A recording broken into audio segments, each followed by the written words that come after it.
Yemi Alade in the building. How you doing this morning? What's up? What's up? I'm fine. I'm okay. It's been a minute, man. It has. Yeah. So what have you been up to, though? You've been everywhere. It seems like Paris is your second home now. Well, in Europe, honestly, I have a very romantic relationship with Paris. Why? I don't like this city, though. You don't? Nah. Because you can't speak French. No, I can speak. I know some French. Voulez-vous coucher avec moi? I'm ashamed of you.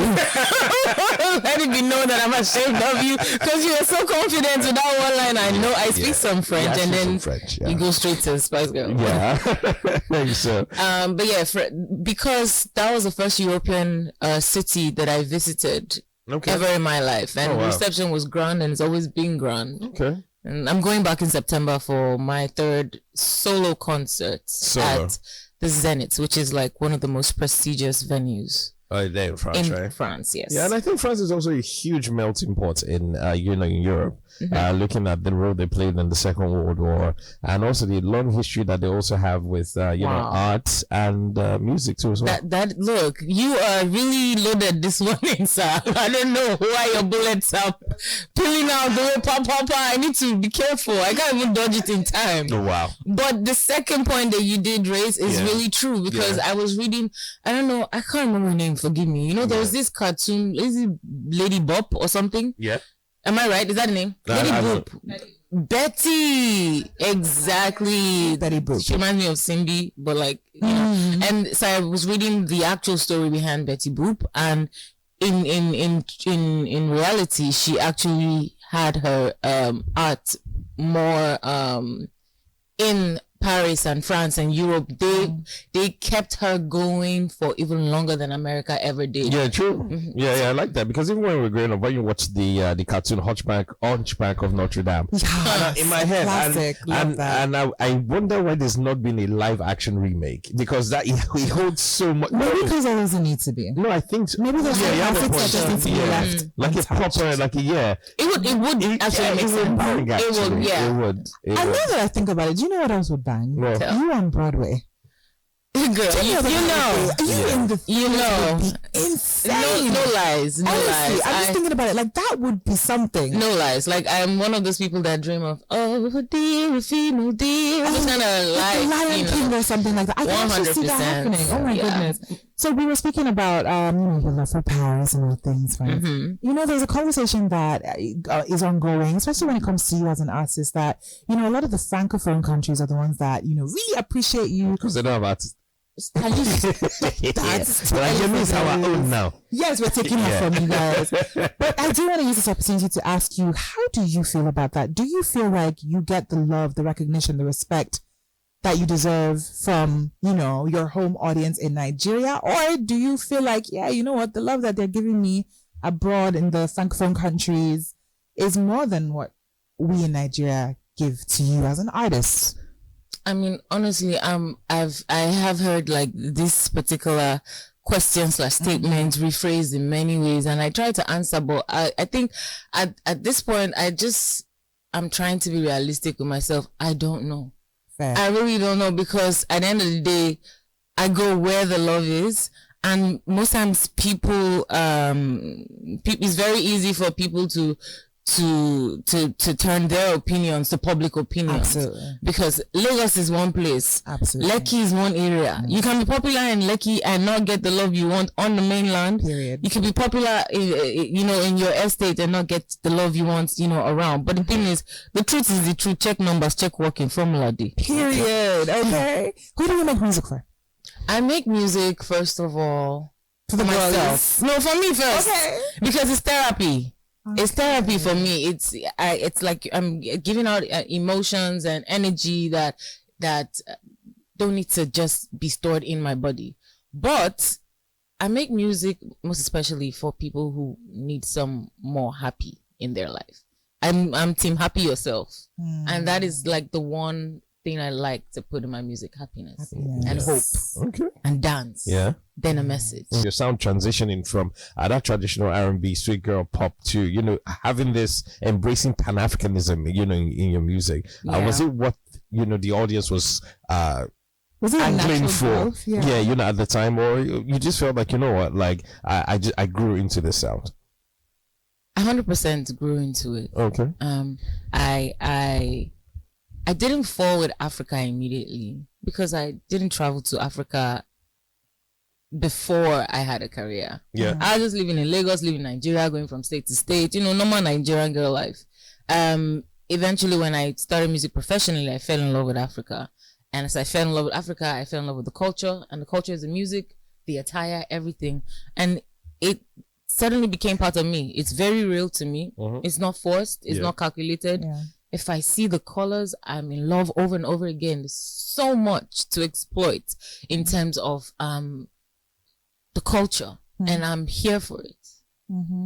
I mean, we see it with everything. You have beautiful skin, by the way. Oh, just saying. Sorry. Thank you so much. I couldn't help myself. It's giving LGBTQ. That's why. No, it's QRSC. Just saying no. And with your pink mic cover. Thank you. Yeah. It's I'm speechless now, huh? I'm speechless now. Everybody has just been coming for your neck today. Punching me. I don't think so. You're the one that punches me. No, personally, yeah. Oh my God. We caught me unaware. I was I thought you caught me again. So it's fine. One thing that I love about you is your intentionality. I feel like there is a cohesiveness with you as an artist, not just the music, but with also the image. And when I say image, I mean things like the music videos and also wardrobe styling and all that stuff. Is this 100% you, or is this, stylist, manager, label advice? Because I always like to know how much of it is the artists themselves and how much of it is, outside influencers trying to come in and say, hey, do it this way, do it that way. Well, I always get advice. They always advise me, but I'm so lucky that I'm surrounded by people who genuinely believe that what I want is good enough. So my styling, I've been sketching all the outfits that I wear, especially on stage, since 2012, 13, 14. Wow. Till date. Even as of yesterday, I was on a long phone call with my stylist for 4 hours. I was sketching, sent her. She was sketching, sending to me. We're discussing patterns, discussing fabrics. I'm very into it like that. I go shopping for myself sometimes for setting eclectic, unique things, because those are the kind of things that I like. I don't like regular. It's boring. She's not regular? I'm not regular, honey. She came through that painting again. But yeah, stuff like that. Okay, I love that. Another thing that obviously we know is your vocal range. Your vocal range is incredible. Do you know, when I say something, I wish that sometimes we could really hear you belt out those vocals, because as much as, why don't look at me? You're speaking of Osi. Those are Osi's words every time. Really? Yes. I was twitching just this eyebrow was moving up and down. Yeah, I say this every time. I'm like, Yemi can actually sing. Yeah. It's almost like now she's just operating on a very and I want to hear that. That's because I've seen you live, man. Oh yeah, she can. But that's the catch, because every time I have an album, I put a song on there where I hit some really lovely notes. Some people get to discover it and some don't. And sometimes it's just starts to feel like it's a request, but it's not really in demand. To be that version of me. But let me tell you, because that is who I truly am in my core.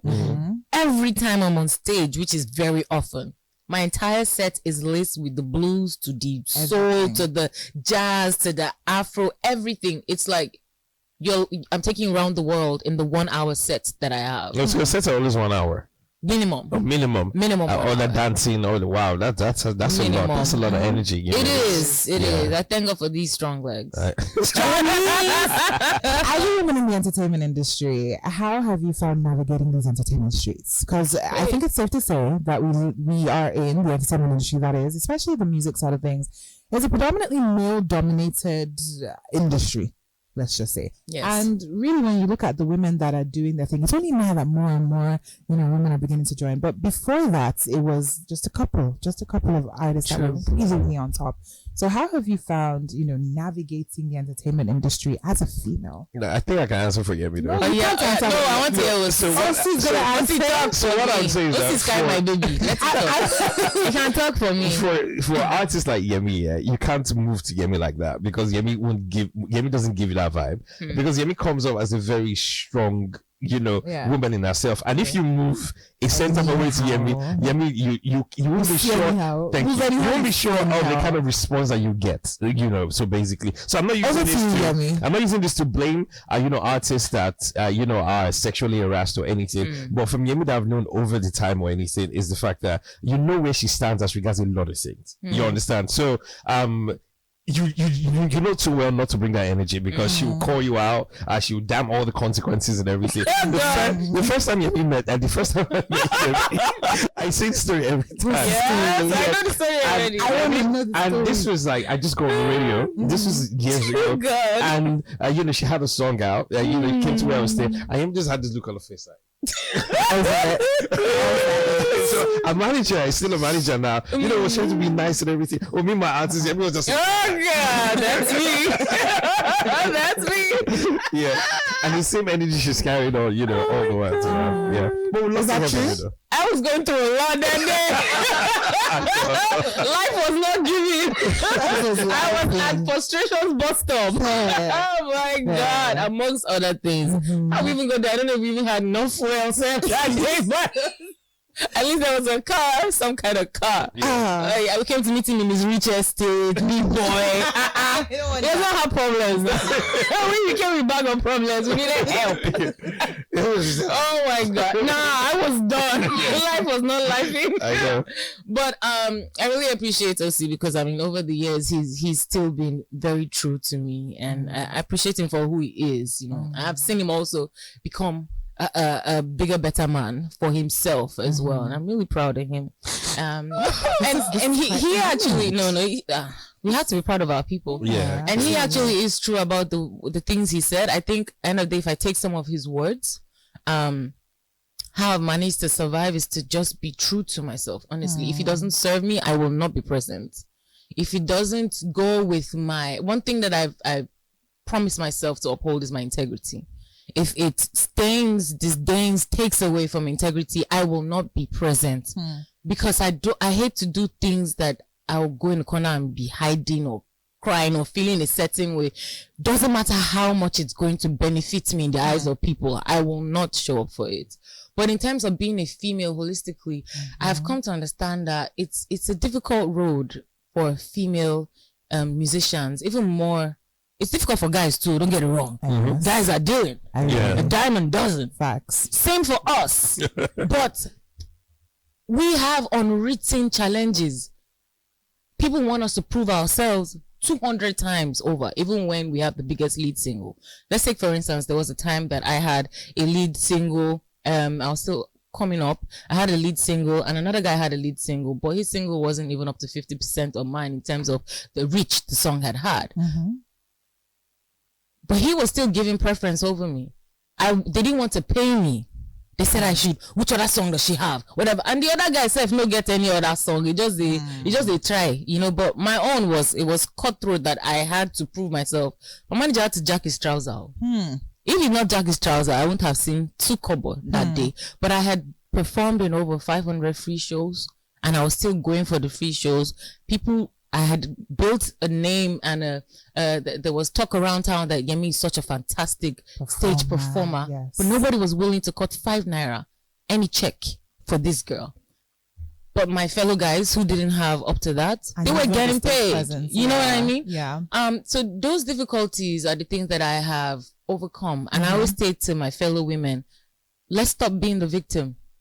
The world is already a man's world. Let's deal with that. Yeah. What we just have to do is show up and show out. And that's what I've been operating with. Show up, show out. Let the talk about you be great and bigger than any bad talk anybody has to say about you. And but I do want to ask you, what was the turning point? So if you're saying that 500 shows, that's me trying to count. Yeah. Trying to count. By herself. Yeah. So what was the turning point where then they already start cutting those checks? Like what happened? What was the catalyst? I think it was how astronomical Johnny was. It was something that the industry. Because even with Johnny, some people don't want to pay. That's crazy. They said I had to prove myself. I need to have a second song. Yeah. I'm telling you. Some way they scatter everywhere. Then what that happened was that other African countries jumped on that, and that also shows how we like to form this whole brotherhood neighborhood in Nigeria. The rest of Africa, once they like something, they like something. And it also seems like, I think the last generation of Nigerians that actually just embraced music, you know, as probably just gone, because there were times when Awilo was the biggest artist in Nigeria and nobody cared where he came from. There were times where Kofi Olomide, there were times where Oh my God, exactly. Cabo Snoop. There are times where even as Nigerians, we never really had like a big Nigerian artist. We're constantly consuming, you know, music from outside Nigeria. I remember growing up as a kid, the Yvonne Chaka Chakas, the Angelique Kijos, you know, all those, and that's what music is about. As long as it's good, and you know, irrespective of where the person comes from, that's what it is. It's crazy, man. I think even with what you just said now, I think in future, if I ever get a question like, what do I feel about the reception that I get in Nigeria compared to other countries? With what you've said now about Willow, when he was the biggest artist and nobody cared where he came from, that's the thing music does. Once it hits you, it doesn't matter the origin. It doesn't matter if the person is fine, ugly, long, short, whatever shape. Exactly. And that's what it is. It's either you're with it or you're not. But the one last thing that that Mr. T did was that, apart from demanding for me to be paid, he had to actually stand on his ground, 10 toes down, and demanded, even if it was a small check, that we must get paid. And the minute that door was open, the money kept flowing in. Another thing stand on your game. Another thing I also wanted to say is a lot of people see the glam, especially, you know, with Yemi, you know, doing shows in Paris or anything. I remember when I got here, I was, because of how I met Yemi, how I believed in, you know, our talent, our artistry. So I used to host a lot of proms. I see a lot of married women walk up to me now. I see you hosting my prom. I'm like, oh my God, of course. I promise you, I'm not that. So I remember that, you know, there was a particular one that it was QC, and I reached out to Yemi and, you know, Mr. T. I was like, oh yeah, I'm doing this, and I think it would be a good opportunity for Yemi to do, to do it as well. Yemi was big, had a big song on the radio, and she showed up. You understand? And you know, the kids didn't pay, and nobody paid anything, and they showed up. And my own thing right now is that a lot of people do not see the work that a lot of these artists, because I'm talking now, though. Sacrifice. I got. It's 2012. It's almost 12 years in. This is from your peak talent hunt. This is from like 2010. So it's also a lot of people just see the glam right now. Don't forget about all the work that actually goes into making an artist who they are. New album out. So what's the thrust of this album? What's like? I hate when you say that. I know you say it often, but I just like to say, oh my God, I hate saying, what is it throw? What do you mean? I never heard. Why is your mind in the gutter? Yes, I've never brought it up before, but I'm gonna bring it up. Don't say that. Thrust. What's the thrust? What is the meaning? What does the album mean? Don't say thrust. What's the thrust of the album? Is the essence of the album. I know. Say essence. What is the essence? Yeah, I like the word thrust. You're gonna make me Google thrust now. I want to know how this. He always says it so passionate. What is the thrust? You know, he's listening. English, all these rich people that live in rich estates, highbrow areas of the island. Let me learn so I can form like I live on the island. I was saying with so much vigor. Let me see the thrust. What's the vigor of the album? Yes, you can go that way. What is the vibration? Yeah. So what's the essence of the album? Yeah, let me use the word essence. Thrust means to push suddenly or violently in a specified direction. So, okay, what is the violent specification? What's the direction? What is the propulsive force? Okay, all right. That is a very striking word. Yeah. So the thrust of the album. The album. I don't like you. So this is my 10th body of work. 10th? Yes, my 10th body of work and my 7th studio album. Wow. And it honestly is like a full circle moment for me. I am my own muse on this album. Okay. My vision was to compile music that is very nostalgic to what I fell in love with as a younger girl when my parents took me to family parties, the the guitar riffs, the bass, the highlight. I get that. I wanted that back. I wanted to go back to my own understanding of the roots of Afrobeats in a way, in my own generation when I was born, you know, and that's what I did. I did like a rendition of that, my own take on music as I love it, and it has never failed me. Okay. This is my best body of work, and I'm really excited to share it with the world. Okay, cool. So any collaborations on that? Yes, there are a few collaborations on this album. Did the EFCC song make it? The FCC was on an EP. It was on an EP. Sorry, I'm so sorry. Yeah, Obsessed with but that. tomorrow made it, right? Tomorrow is. And that's what Yes, I could sir. see when you said that it's nostalgia. I was like, yes, because it does take you back to a certain time. Exactly. You know, that happy party, like, Yeah. oh, I'm getting my party pack. I'm going home. Yeah. That's Yeah. what this album That was signifies for me. Happy times. Mhm. And those moments, I try to coin it. Tomorrow is on Yeah. the album. Yeah, love tomorrow. Tomorrow is such a Thank jam. you. Yeah. Tomorrow is on the album, and the collaborations that are on there. There's Angelique. She's there. She's on song. Okay. I'll be She's shocked on- if she's not. I know she's my musical Yeah. mommy. And I'm hoping that you put it up for a Grammy consideration this year. I really should, right? Yeah, you should. Yeah, you Absolutely. should. And I have to do Yeah, that. you should. You must. I think it ends in it closes in August. So Yes. yeah, you're right in the window. True that, Yeah, actually. yeah. So yeah. As a Grammy, I can't remember. I see that. The details are coming in. So there's Angelique, there's Ziggy Marley. Okay. Oh wow. Okay. There's Kiddy from Ghana. Okay. I love Olawale. Kiddy. That's There's such a Conscience. huge voice. I like him. Yeah. And he's so creative and so know. talented. He plays instruments. He does? And creating melodies is It's just like easy for him, right? Oh. Okay. just leave him. He just say, don't worry, this is my part. Voice. He said, don't Yeah. worry. He would just start playing the Playing, keyboard, yeah. creating melodies, writing the lyrics, and he'll give And you it's there. superb delivery. You said Conscience? Conscience? Okay, yes, not from Conscience, but the Jamaica. K. That guy with the Yes, really yes, big teeth. yes. Yeah. Oh, wow. Sorry. I did not say yes to the T, Yeah. though. No, I'm I sorry. said yes to the K. Yeah. Yes to yeah. the K. And there's Femi One from Kenya as well.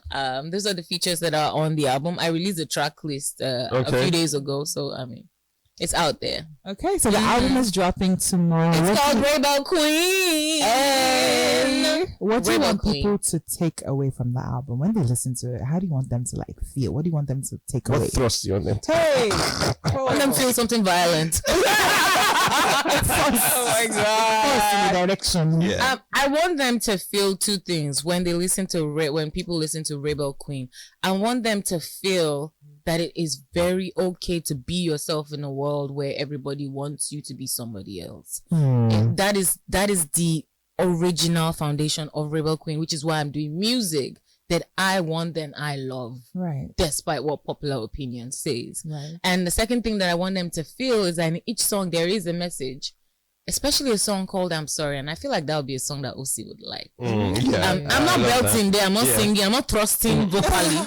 But The vocabulary now. I need it to be there. Do anything I'm gonna like be that. thrusting vocally and verbally these days. Yeah, I like that. Thanks for trusting into me. Yeah. That's how I'm gonna. For the Yeah. trust. Also, do you think, I think we're in a weird place musically, especially in Nigeria, Okay. where I think that, the music is more accessible. So it holds a very little value, as compared to, what it used to be like 10 years ago. And then secondly, we have a lot of people who have access to the internet who are now forming opinions as regards what artists they think is popping and what artists they think that is not popping. Yes, so sir.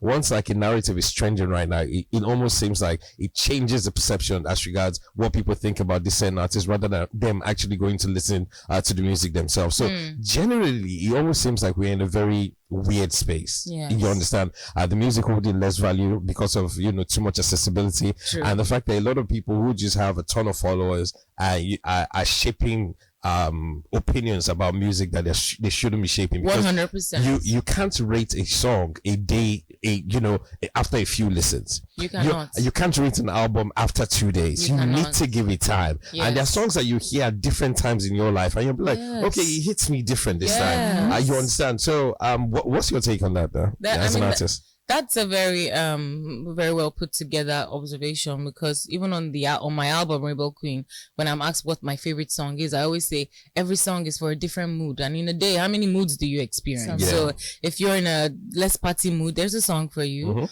But it's very true that there's a lot of ignorant informants out there.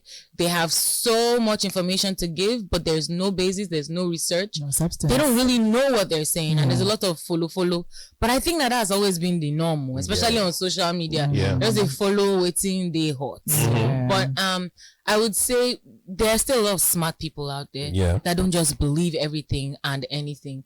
People should be able to form their own opinion. And just find music for themselves. Just listen to something. Yeah. Wait, if I check your playlist and I check her playlist, it's diverse. Very diverse. And it's probably some songs that you don't even know the name of the artist. Yeah. You just like it. And some songs that you don't even know what they're saying, but the melody has everything is just created a home in your mind. And I just think there's a lot of people with mics and podcasts and just have a lot to say and really nothing to say. You know, Mike, that counts right. It's a pink one.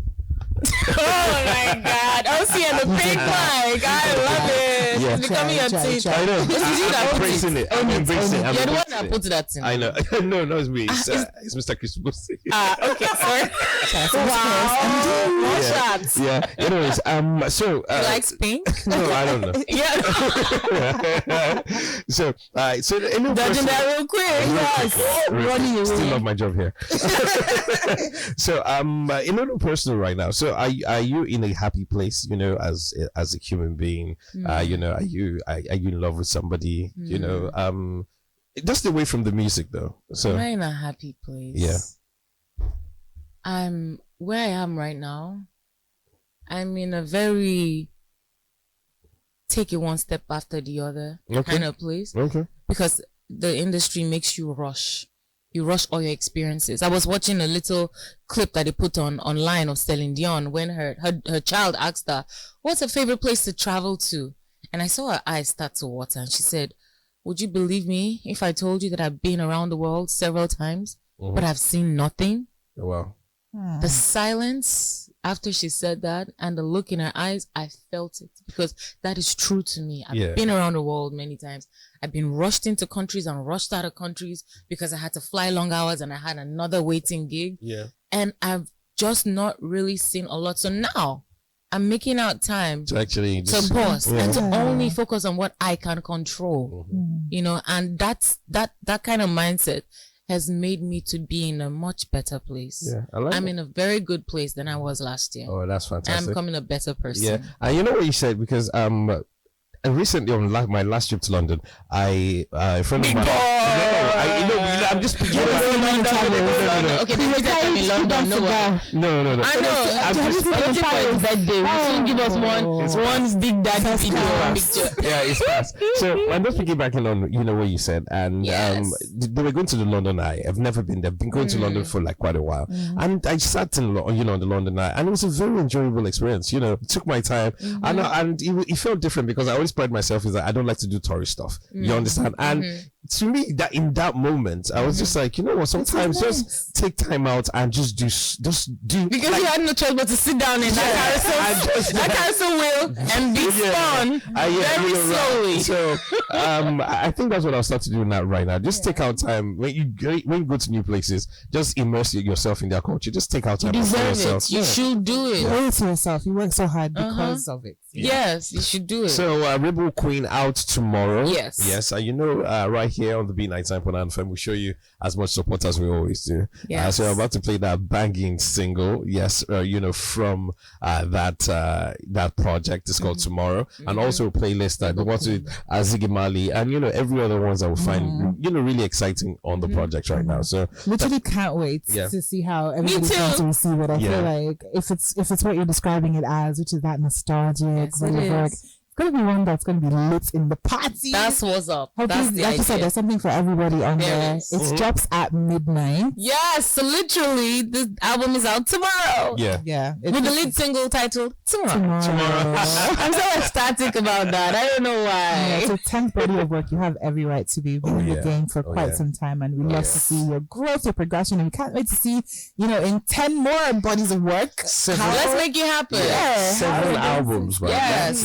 It's no no small feat at all. It's not. Yeah. It's not. I thank God. And I it's a thank lot. God for everyone who's been a part of the journey, whether directly or indirectly. I couldn't have done it alone. We love to see it. Yeah. We love to So see thank it. you so much, Yemi. This has been a very interesting interview. Thank and, you, guys. Yeah, looking forward to, more sit downs, more music, and, Yeah. and more happy stories around this table as well. Most definitely.